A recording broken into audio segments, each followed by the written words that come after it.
heating systems too. So it just really complicates that. To try to modernize this existing building is really a challenge, and it kicks the cost up. Funny, because when we first moved down here in '76, this wasn't open yet when we moved here. But first impression that all of us got, including your kids, man, that looks like a prison.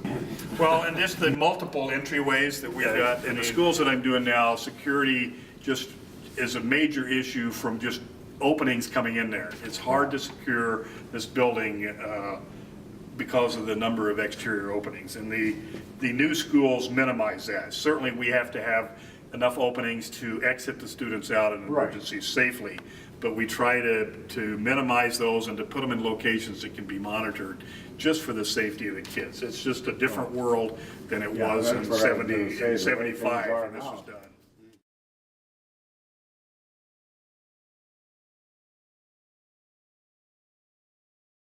We're going to let each classroom exit out. Well, that may have been a pretty good idea in 75.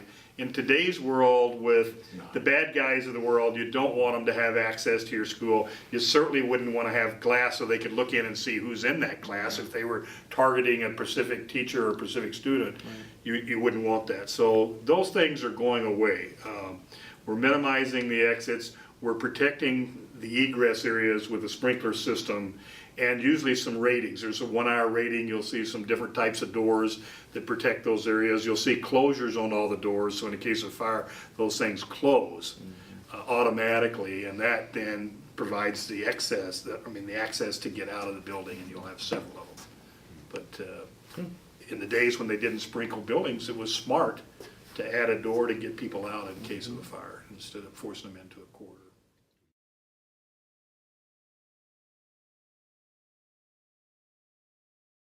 Vice principal can pull up that printout each day, and they can know what teacher came, what door they came into, how long they stayed, what door they exited out of. It just gives you a better feel for who's coming and going. And those are not real expensive things in terms of the school, but they aid the, just the running of the school a lot.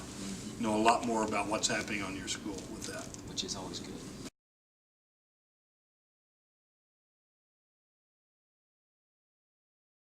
Like that. In the new building, obviously, we're looking at a commons area, which would have, kind of adjacent to it, a cafeteria, in a place that, during games and different things like that, people could meet, sit down, and things like that. So that would be definitely a nice thing to have. Well, I might show them on the drawings. This is kind of interesting. Yeah. I think this is something that Jim Christensen and I looked at quite a bit. Was trying to get you need for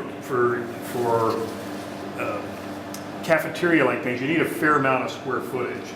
So if you were to have that down at that end, the way your high school is now, it would sort of be a one-use square footage. I mean, there's no gym, there's no auditorium, so you got that big, expensive space in one end of your building that's just serving one thing. So what we try to do is get these big common spaces so they'll serve different in multiple areas. So if you look at the drawing on your commons and cafeteria, you got your food service right there, so you can feed 300.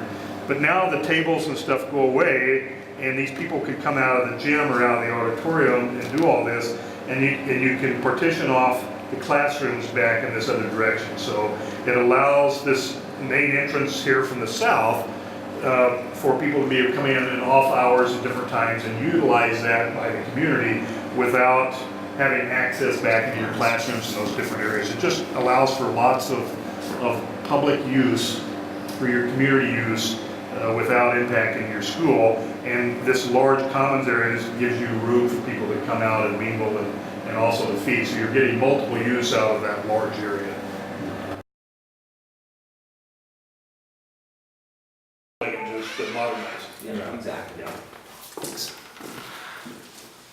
The other thing at the girls' locker room here, I think we're looking at enlarging it. One of the problems we have is that, with Title IX compliance, we make sure that equal to boys, for example, girls and boys facilities need to be equal. This is smaller, than the boys' side, and so that would be one of the things that would be addressed also here in the locker room. Okay?